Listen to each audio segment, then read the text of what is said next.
And that still concerns me as we start to play teams who have better offensive lines. I think we have the type of defensive line where if we're playing against an average offensive line, our defensive line can look really good. But if we're playing against a top tier offensive line, we won't get too much pressure going on. And that bothers me.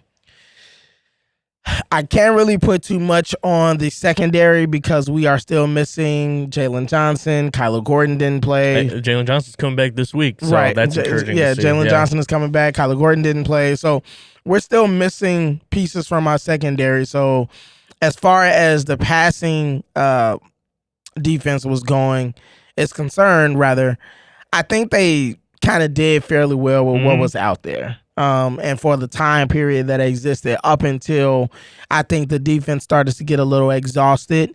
And maybe the fact that they were a little bit, like you said, disappointed and let down from the fact that they just constantly were out there doing their best and the offense really couldn't get anything going after the first half was pretty much completed.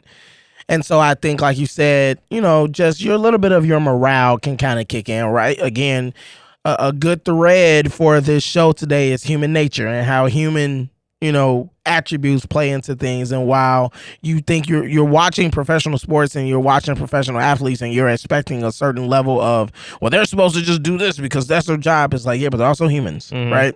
And they have emotions and they have feelings. So I think that's a common thread for this show today is just human nature always will eventually trump what your expectations are for how you look at people in a professional setting and what you think they're supposed to do and execute, because we are not robots.